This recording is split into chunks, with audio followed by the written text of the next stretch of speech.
તો નવનિયુક્ત પ્રદેશ પ્રમુખ જગદીશ વિશ્વકર્મા, મુખ્યમંત્રી ભૂપેન્દ્ર પટેલ ગયા દિલ્હી અને દિલ્હીમાં મુલાકાત કરી કોની સાથે? પ્રધાનમંત્રી નરેન્દ્ર મોદી સાથે. અને આ બેઠક ચાલી અંદાજિત 5 કલાક માટે.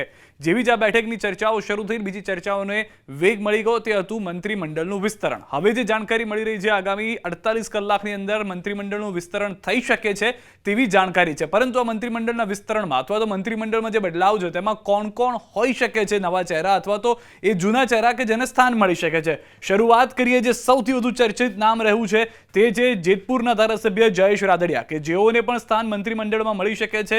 પૂર્વ મંત્રી રહી ચૂક્યા છે અને લેવા પાટીદાર સમાજમાં મોટું નામ ધરાવે છે. સહકાર ક્ષેત્રમાં પણ તેઓની ઓળખ જે છે તે આપવાને લાયક નથી, કેમ કે તેઓ એ ઓળખ પહેલેથી જ લઈને આવ્યા છે અને આ વખતે અમિત શાહ પણ એક કાર્યક્રમમાં પહોંચ્યા અને ઓળખ તેમને મળી ગઈ.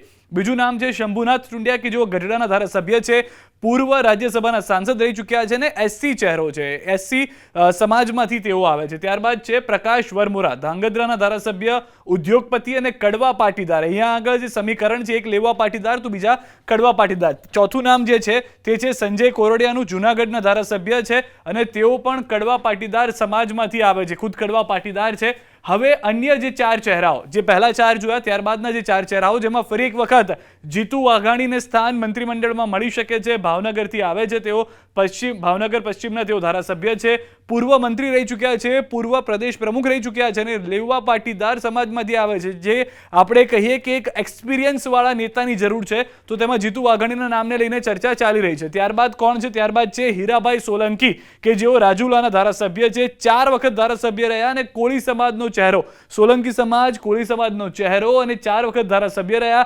સૌરાષ્ટ્રમાંથી બિલોંગ કરે છે તેઓ.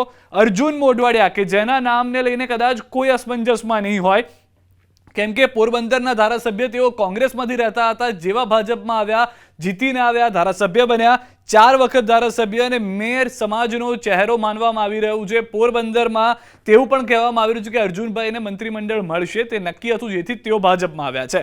ત્યારબાદ વાત છે રીવાબા જાડેજાની. રીવાબા જાડેજા જામનગરથી ઉત્તરના ધારાસભ્ય છે, જામનગર ઉત્તરના, અને ક્ષત્રિય સમાજનો ચહેરો છે. અને એક એવો ચહેરો કે જે નિર્વિવાદિત રહ્યો છે, પહેલી વખત જીતીને આવ્યા છે, પરંતુ તેમના નામને લઈને, તેમના કામને લઈને તેઓને સ્થાન મળી શકે છે મંત્રીમંડળમાં, તેવું માનવામાં આવી રહ્યું છે.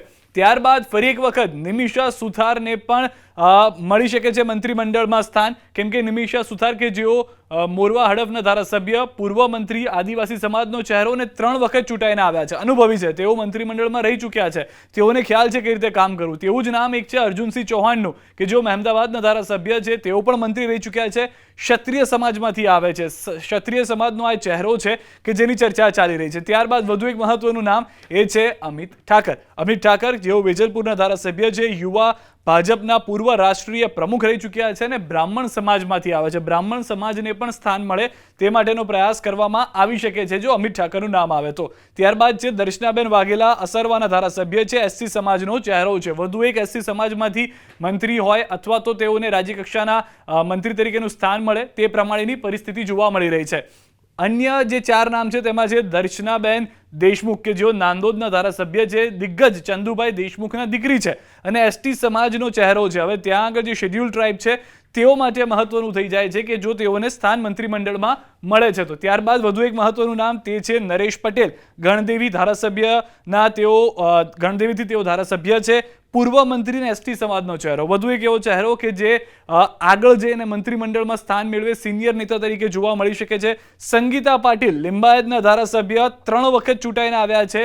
મરાઠી સમાજ, કે જે મોટી સંખ્યામાં રહે છે દક્ષિણ ગુજરાતની અંદર, તેમનો ચહેરો માનવામાં આવી રહ્યા છે. ને મહિલાને પહેલી વખત, એટલે કે સંગીતાબેન પાટીલને પહેલી વખત તક મળે મંત્રીમંડળમાં, તેવું માનવામાં આવી રહ્યું છે. શંકરભાઈ ચૌધરી થરાદના ધારાસભ્ય છે, વિધાનસભા અધ્યક્ષ, પૂર્વ મંત્રી, કે જેઓનો પણ બહોળો અનુભવ રહ્યો છે, ચૌધરી સમાજનો ચહેરો છે. ઉત્તર ગુજરાતની અંદર તેઓના કારણે અનેક બેઠકો ભાજપ જીતવામાં સફળ પણ રહી છે ભૂતકાળમાં અને અત્યારના પણ જોવા મળી રહ્યું છે. ત્યારબાદ વધુ એક મહત્વના નામની ચર્ચા, તે છે રમણલાલ વોરા, કે જેઓને આ વખતે ફરી એક વખત ઈડરથી ટિકિટ આપવામાં આવી. તેઓ ઈડરથી લડ્યા, ધારાસભ્ય થઈને આવ્યા, પૂર્વ મંત્રી રહી ચૂક્યા છે અને એસસી સમાજનો તેઓ ચહેરો છે. એટલે કે તેઓને જો સ્થાન આપવામાં આવે તો એસસી સમાજને પોતાની તરફ કરવામાં સફળતા વધુ મળી શકે છે ભાજપને. JS પટેલ માણસાના ધારાસભ્ય, કડવા પાટીદાર સમાજનો ચહેરો છે. વધુ એક કડવા પાટીદાર સમાજના નેતાને મંત્રીમંડળમાં સ્થાન, કે જે હંમેશા લેવા પાટીદાર અને કડવા પાટીદારનું સંતુલન રાખીને ભાજપ ચાલતું આવ્યું છે. તેનું જે સોશિયલ એન્જિનિયરિંગ છે, મિકેનિઝમ છે, તે પ્રમાણે જોવા મળી રહ્યું છે. વીડી ઝાલા હિંમતનગરના ધારાસભ્ય છે, ક્ષત્રિય સમાજનો ચહેરો છે. પૂર્વ જિલ્લા ભાજપ પ્રમુખ પણ તેઓ રહી ચૂક્યા છે. ક્ષત્રિય સમાજમાંથી વધુ પ્રતિનિધિત્વ મળે તે માટેના પણ પ્રયાસ થઈ રહ્યા છે. સ્વરૂપજી ઠાકોર પહેલી વખત જીતીને આવ્યા છે, પરંતુ જે જીતીને આવ્યા, જે જુવાળ ત્યાં આગળ હતો તે સામે તેઓ જીતીને આવ્યા, જેના કારણે પણ તેઓને સફળતા મળે તેવી પરિસ્થિતિ છે. વાવના ધારાસભ્ય ક્ષત્રિય ઠાકોર સમાજનો ચહેરો, કે જેઓને મંત્રીમંડળમાં શક્યતાઓ છે કે કદાચ કેબિનેટના આપે તો કંઈ નહીં, પણ રાજ્યકક્ષાના મંત્રી તો બનાવી શકે છે. ત્યારબાદ આ બે એવા ચહેરા કે જે કોંગ્રેસમાં એક સમય હતા, ભાજપને જીતવા માટે મુશ્કેલ કરી દેતા હતા, બંને ભાજપમાં આવે છે અને ભાજપમાં જીતને લઈને આવે છે. તેવા છે અલ્પેશ ઠાકોર, ગાંધીનગર દક્ષિણના ધારાસભ્ય, 2 વખત ચૂંટાયા, ક્ષત્રિય ઠાકોર સમાજનો ચહેરો માનવામાં આવે છે અને ગ્રીન પેનને લઈને તેઓ અનેક વખત વાત પણ કરી ચૂક્યા છે. ત્યારબાદ CJ ચાવડા વિજાપુરના ધારાસભ્ય છે, ક્ષત્રિય સમાજનો ચહેરો છે, 20 વર્ષથી રાજનીતિમાં સક્રિય છે અને અલગ અલગ કામ તેઓ કરી પણ ચૂક્યા છે. અને એવો ચહેરો છે કે જો કોંગ્રેસમાંથી કોઈ નેતાઓને જે અત્યારના ભાજપમાં આવ્યા, ત્યારબાદ મંત્રીમંડળમાં સ્થાન પામ્યા, તો તેમાંથી જો કોઈને એક્ઝિટ થાય છે તો આ બે ચહેરાને ઇન માનવામાં આવી રહ્યા છે.